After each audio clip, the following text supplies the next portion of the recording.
Dans les laboratoires de Tout Simplement, nous testons des idées importantes pour voir ce qui se passe lorsqu'on explose des trucs ou qu'on joue avec des trous noirs. Beaucoup ont suggéré que nous examinions une idée qui semble raisonnable: envoyer des déchets nucléaires dans l'espace. Ce concept semble être une solution facile à l'un des principaux problèmes de l'énergie nucléaire. Mais cette idée n'est pas seulement mauvaise. Elle est terriblement mauvaise et empire à mesure que l'on y réfléchit. Et pourquoi donc ?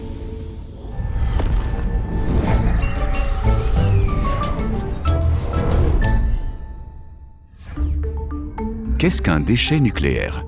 Le terme déchet nucléaire est flou et se décline en catégories qui varient d'un pays à l'autre. Mais en général, on distingue 3 grandes catégories. 90% sont des déchets nucléaires de faible activité. Outils, gants ou déchets utilisés dans une installation nucléaire qui pourrait être faiblement contaminée avec une radioactivité à courte durée de vie. Ces déchets peuvent généralement être éliminés en toute sécurité. 7% sont des déchets nucléaires de moyenne activité, principalement des matériaux qui ont été suffisamment proches du cœur d'un réacteur pour devenir dangereusement radioactifs. S'ils sont manipulés correctement, ils sont enterrés en sécurité ou fondus et mélangés à du verre ou du béton, puis stockés dans le sous-sol. Ainsi, 97% des déchets nucléaires sont similaires aux sous-produits toxiques provenant d'autres industries. Ce n'est ni génial, ni terrible, et nous pouvons gérer cela. Les 3% restants constituent le point de départ de nos problèmes. Les déchets nucléaires de haute activité sont des combustibles usés très concentrés extraits du cœur d'un réacteur. Autrefois composés d'uranium, il s'agit aujourd'hui de divers éléments dangereux et souvent hautement radioactifs. En outre, ils sont extrêmement chauds et ne sont pas du tout faciles à manipuler. C'est ce que nous voulons envoyer dans l'espace. Au total, quelques 440 réacteurs nucléaires en activité produisent chaque année environ 11 000 tonnes de déchets nucléaires de haute activité. Depuis 1954, nous avons accumulé 400 000 tonnes de déchets radioactifs dangereux.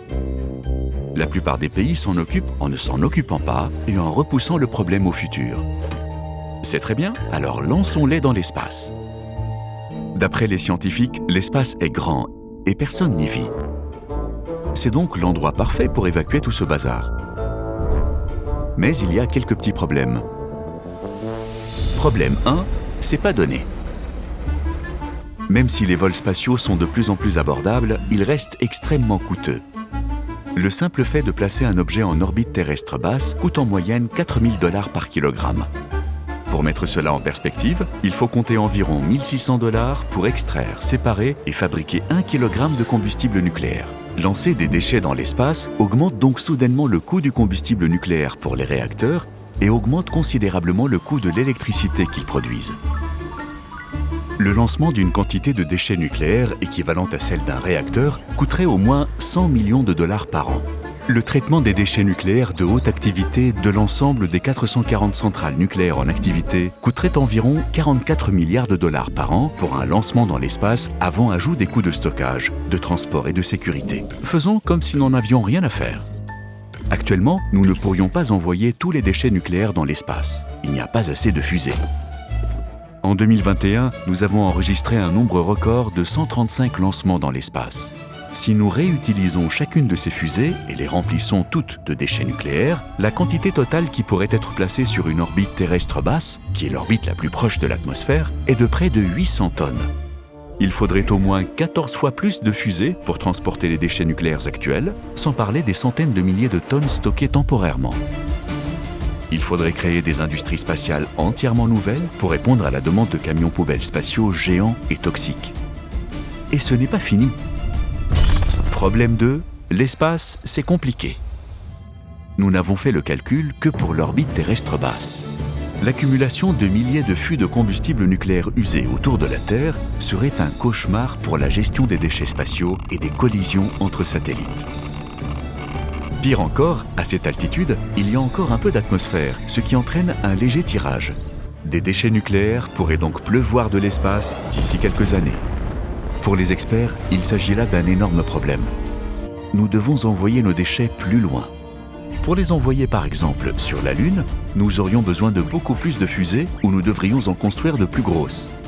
Ce qui rend les choses encore plus coûteuses. Un seul Saturne V, le lanceur spatial utilisé par le programme Apollo, qui a coûté environ 1,5 milliard de $ par lancement, ajusté à l'inflation, peut transporter environ 43,5 tonnes de la Terre à la Lune. Il faudrait donc environ 260 lancements de fusées Saturne V par an. Et bien sûr, utiliser la Lune comme cible d'entraînement pour des fusées contenant des déchets nucléaires, c'est un énorme gâchis. Alors, peut-être ne rien viser. L'espace est vide. Avons-nous vraiment besoin d'une cible ? Tirer des déchets dans n'importe quelle direction est, vous l'avez deviné, une mauvaise idée aussi. Les orbites sont des boucles, ce qui signifie qu'elles ont tendance à revenir à leur point de départ. Si vous en lancez assez dans le ciel, dans des directions aléatoires, certains finiront par revenir.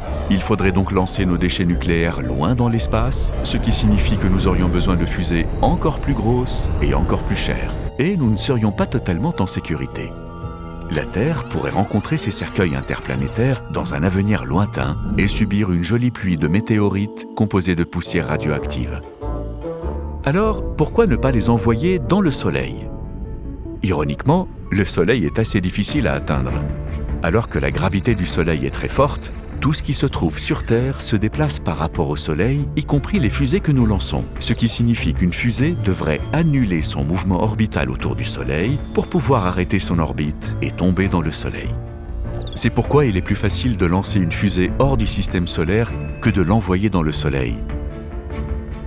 Mais pour l'un ou l'autre, nous avons besoin de fusées encore plus grandes, probablement les plus grandes jamais construites. Rien ne fonctionne et la situation empire. Problème 3, les fusées font... L'ingénierie des fusées a fait d'énormes progrès depuis l'époque d'Apollo. Nous les avons rendues relativement sûres. Nous avons en grande partie remplacé les combustibles explosifs toxiques et cancérigènes par des mélanges beaucoup plus sains d'oxygène et d'hydrogène liquide ou de kérosène. Les engins les plus récents se posent même de manière à pouvoir être réutilisés. Et pourtant, sur les 146 lancements effectués en 2021, il y a eu 11 échecs. Ce qui signifie qu'un nombre important de nos fusées transportant des déchets hautement radioactifs pourraient exploser sur le pas de tir ou, dans le pire des cas, se désassemblerait à haute altitude ou s'écraserait à des vitesses hypersoniques. Chaque défaillance serait au moins équivalente à un mini Tchernobyl, mais au lieu d'être confiné sous une dalle de béton, il se répandrait dans l'atmosphère. Les particules pourraient atteindre des endroits très éloignés en se laissant porter par les vents. La plupart tomberaient dans l'océan, mais certaines atterriraient sur les parties habitées du monde. Elles pourraient recouvrir des terres agricoles, se concentrer dans nos aliments ou pénétrer dans nos réserves d'eau, ce qui n'est pas bon du tout. Imaginez des catastrophes nucléaires régulières à grande échelle. Les gens ne seraient pas contents. Conclusion et opinion. Les déchets nucléaires font peur, mais la peur qu'ils suscitent et vouloir les envoyer dans l'espace révèlent à quel point nous sommes incapables de comprendre les risques. Les plus grandes quantités d'éléments radioactifs, comme l'uranium et le radon, sont en fait libérés par le charbon. La combustion de millions de tonnes de charbon chaque année laisse des cendres qui contiennent environ 36 000 tonnes de matière radioactive.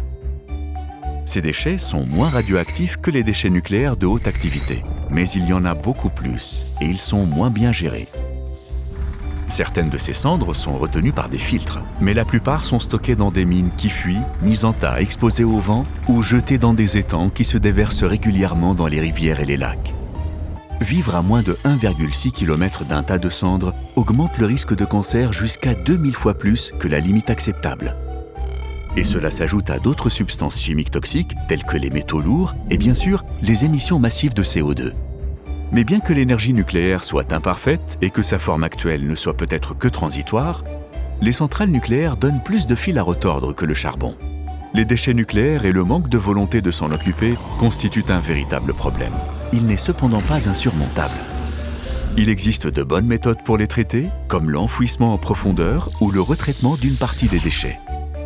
Mais quelle que soit la manière dont nous traiterons ce problème, nous espérons qu'une chose soit claire. Envoyer des déchets nucléaires dans l'espace est l'une des pires idées qui soit. Cette vidéo a été sponsorisée par NordVPN. Nous avons essayé NordVPN pour soulager notre peur existentielle. Rendez-vous sur nordvpn.com/kurzgesagtfr pour vous assurer de bloquer les sites web malveillants, de stopper les web trackers et de cacher les publicités gênantes. NordVPN analyse les fichiers pendant les téléchargements, supprime automatiquement les logiciels malveillants et les trackers et vous avertit de toute application qui semble risquée. Je vois ce que tu fais. NordVPN offre de nombreuses autres fonctionnalités. L'été est la saison des voyages et NordVPN chiffre votre connexion lorsque vous vous connectez à des réseaux Wi-Fi inconnus dans des hôtels, des aéroports ou des cafés. Vous pouvez choisir parmi plus de 6000 serveurs rapides dans 111 pays du monde entier. Vous pouvez aussi accéder à votre contenu national depuis l'étranger et réserver des vols, des hôtels ou des voitures de location à moindre coût grâce aux différences de prix entre les pays, que vous surfiez avec un ordinateur, une tablette ou un smartphone. NordVPN est compatible avec toutes les principales plateformes et peut être utilisé sur 10 appareils simultanément. Si vous voulez découvrir tous les services offerts par NordVPN, rendez-vous sur nordvpn.com/kurzgesagtfr pour obtenir 4 mois offerts sur un abonnement de 2 ans. Le tout sans risque avec la garantie de remboursement de 30 jours de NordVPN.